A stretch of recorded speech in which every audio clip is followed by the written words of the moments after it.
babala ng Russia ang hindi inaasahan na mapakinggan ng mundo ang pinaka-specific na banta ni Putin patungkol sa katapusan ng mundo. Putin has made his darkest and most specific threats yet about using nuclear weapons against the West. Atin itong pag-usapan, mga kaibigan.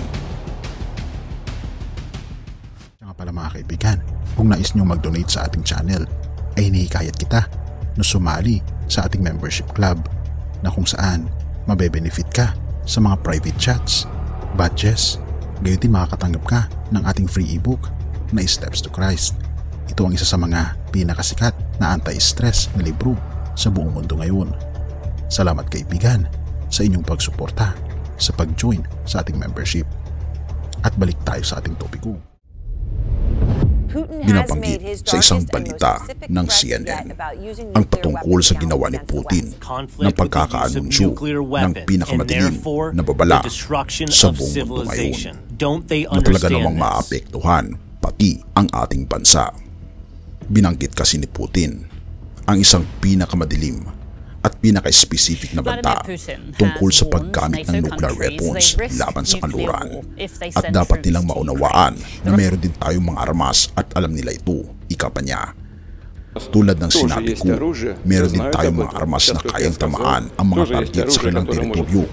Lahat ng ito ay totoong nagbubunsod ng konflik sa paggamit ng nuclear weapons at sa gayon ay pagkawasak ng sibilisasyon, ika pa ni Putin.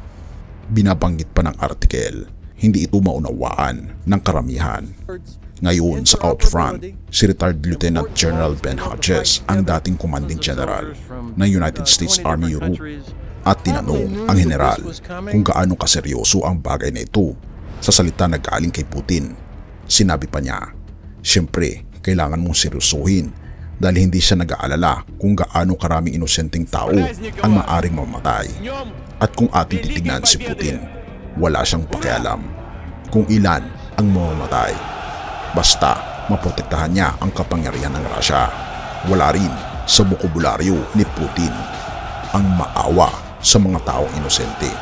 Ito ang nilalaman ng pagkakabanggit ni Lieutenant General Ben Hodges patungkol sa mga matitinding banta ng pananalita ni President Vladimir Putin. Dahil kung ating mapapansin, ang Russia ay halos matindi ang kanyang pagtitimpi sa paggamit ng nuclear weapon sa kanyang pagkikipagdigma sa kanluran, kabilang na dito ang bansa ng Ukraine. Dahil kahit anong mangyari, manalo man o matalo si Putin, sisiguraduhin niya na siya ang dominanting nasyon sa buong mundo. At sa paggamit ng nuclear weapon, dito na natin makikita kung sino talaga ang pinakamalakas sa lahat. Si Max Sedon, isang analyst sa Financial Times. Nakuha niya ang mga dokumentong intelihensya na nagpapakita ng threshold ng Russia para sa paggamit ng nuclear weapons at mas mababa ito kaysa anuman ang iniisip ng karamihan. Sa katunayan, ang pagsasagawa ng Navy ay naging isang paliwanag kung bakit dapat gamitin ang nuclear weapon sa ilalim ng anumang paraan. Ang pagtigil sa agresyon ang isang definisyon na siyempre maaring idipina kahit paano ng sinumang nais magbigay ng kahulugan.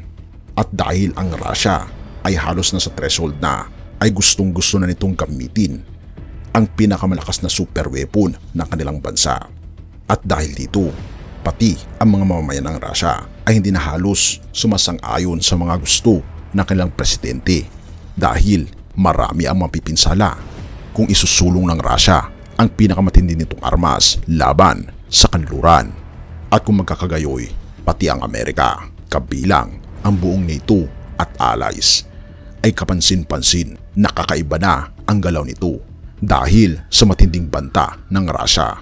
Katulad na lamang nangyayari sa Australia, kanilang tinitipon ang pinakamalalakas na armas at pwersang pangdigmaan laban sa mga kaalyado ng Russia at China na maaring magkaroon ng matinding bakbakan sa katubigan. Maging ang Amerika, ang Germany at ibang mga nasyon sa Europa ay hinahanda ang pinakamalaking mga puwersa upang pantayan o higitan ang puwersa ng Russia. At ang tanong ay, gaano ba karami ang nuclear weapons sa buong mundo?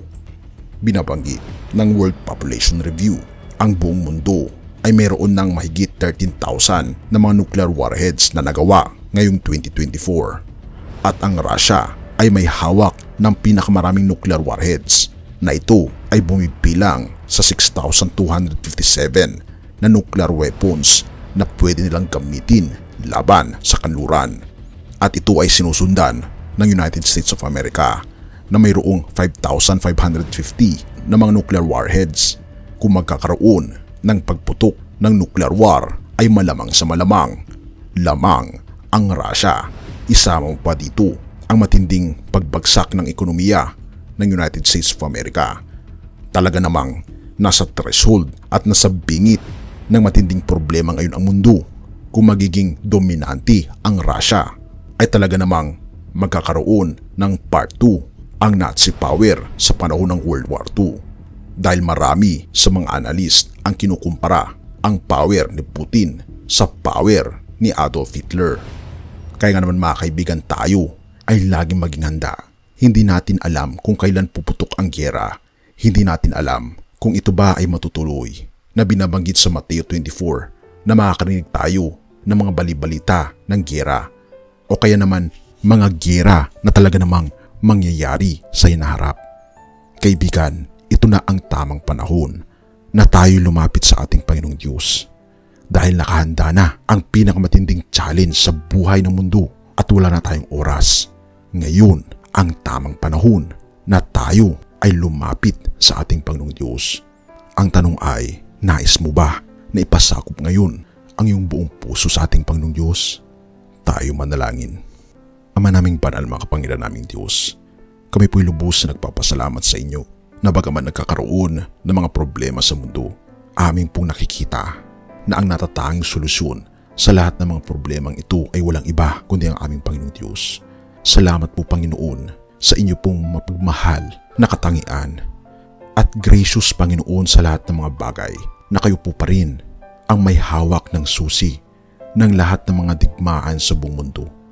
Tulungan kami Panginoon ay talaga ang aming buhay sa inyo ngayon na habang hinahawakan niyo Panginoon ang puwersa ni Satanas na talaga namang handa niya na itong pasabugin anumang oras ay nandyan pa rin kayo Panginoon nagmamalasakit sa inyong mga anak. Panginoon, tulungan kami na ihanda ang aming mga sarili sa nalalapit ng bakbakan ng puwersa ng kabutihan sa kasamaan.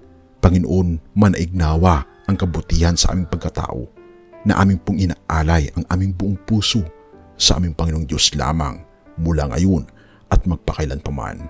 Purihin ka, O aming Panginoong Diyos, at salamat sa pagdinig ng aming mga panalangin at patawarin po kami sa lahat ng aming pagkukulang at pagkakasala sapagkat ito aming samot hiling sa matamis na pangalan ng aming Panginoon Jesus. Amen.